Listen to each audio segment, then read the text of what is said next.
Hello. தற்போது கிடைத்துள்ள அண்மை செய்தி. புதுச்சேரி சிறுமி உடலுக்கு அஞ்சலி செலுத்த வந்த ஆளுநர் தமிழிசைக்கு எதிராக முழக்கம் எழுப்பப்பட்டுள்ளது.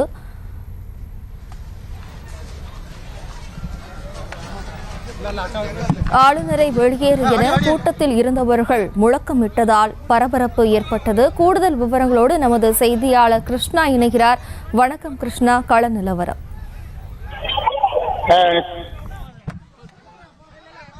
உணர்வு தான் எனக்கும் இருக்கு. இந்த பெண்களுக்கு உணர்வு என்ன இருக்கோ அதே தான் எனக்கும் இருக்கு. ஒரு தாயா அந்த தாய் கூட நான் நிக்கிறேன். அதுக்காக தான் இங்கே பாதுகாப்பு அதிகாரிகள் சில பிரச்சனைகள் இருக்குதுன்னு தெரிஞ்சா கூட பரவாயில்ல, அந்த குடும்பத்தோட நான் நிக்கணும்ன்றதுக்காக நான் இங்க வந்தேன். அதனால நான் இதை அரசியலாகவோ இல்லனா எதிர்ப்பாகவோ நான் பார்க்கல. இது மக்களோட உணர்வா தான் நான் பார்க்கிறேன். அதனாலதான் நான் அவங்க கூட அந்த குடும்பத்தோட நிக்கிறேன்.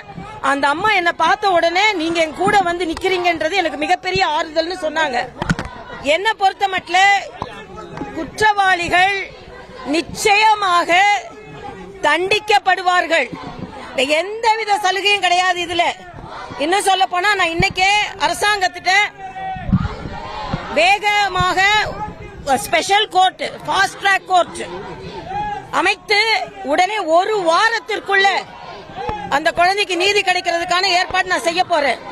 போன உடனேயே அரசாங்கத்திட்ட special court, fast track court, சிறப்பு நீதிமன்றம், விரைவு சிறப்பு நீதிமன்றத்தை உடனே அமைத்து ஒரு வாரத்திற்குள் அதுல இன்வெஸ்டிகேஷன் யாருன்னா பெண் எஸ்எஸ்பி தலைமையிலான போட்டு ஒரு வாரத்திற்குள்ள அந்த தீர்ப்பு வரணும்.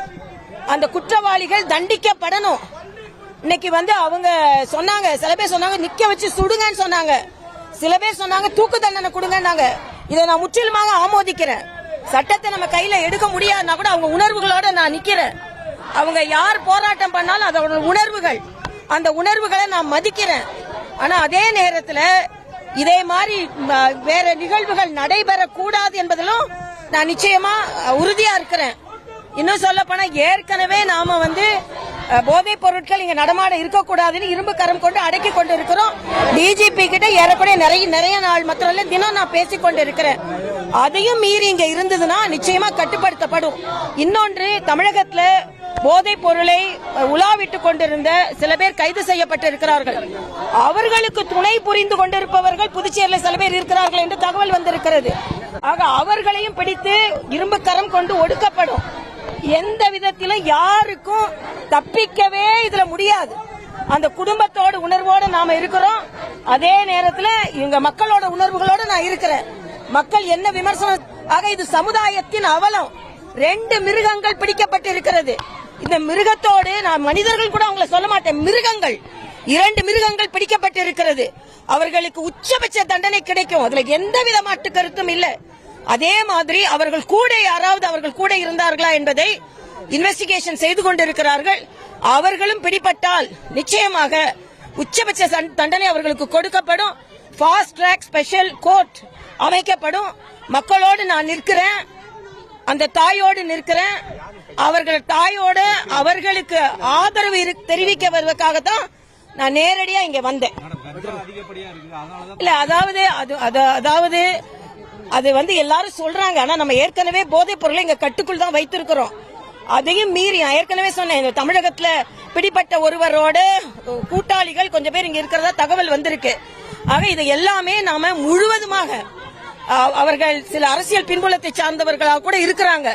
அதனால நிச்சயமாக அவர்கள் எல்லாம் பிடிபடுவார்கள். தினம் தினம் போதைப் பொருளை கட்டுப்படுத்துவதற்கான நடவடிக்கை எடுக்கப்பட்டிருக்கிறது. சமுதாயத்தில் எங்கேயுமே இது நடைபெறக்கூடாது. அந்த மக்களோடு நான் நிற்கிறேன், அந்த குடும்பத்தோடு நிற்கிறேன், அந்த தாயோடு நான் நிற்கிறேன். அந்த தாயோடு உணர்வு நிச்சயமாக மதிக்கப்பட வேண்டிய ஒரு உணர்வு. எந்த தாய்க்கு இந்த மாதிரி ஒரு கொடுமை நடைபெறவே கூடாது என்பது எனது கருத்து. நிச்சயமா நான் சொன்ன மாதிரி போன உடனே ஃபாஸ்ட் ட்ராக் கோர்ட் அனுமதிக்கப்படும், அதுக்கு ஆணை பிறப்பிக்கப்படும். நிச்சயமா எல்லா எல்லைகளும் ஏற்கனவே ரீசெண்டா ட்ரெயின்ல கண்டுபிடிச்சாங்க, கார்ல கண்டுபிடிச்சாங்க. அதனால அந்த பெண்களுக்கு என்ன உணர்வு இருக்கோ அதே தான் என்கிட்ட இருக்கு. போராடினா நானும் தான் இப்படி இறங்கி போராடி இருப்பேன். அதனால அவங்களெல்லாம் நான் எதுவுமே குறை சொல்லல. நிச்சயமா அவர்களோட நான் நிற்கிறேன். அதை சொல்றதுக்கு தான் நான் இங்க வந்தேன். அந்த அம்மாக்கு ஆறுதல் சொல்ல முடிந்தது என்பது. செய்திகளை உடனுக்குடனும் துல்லியமாகவும் தெரிந்து கொள்ள சப்ஸ்கிரைப் பண்ணுங்க.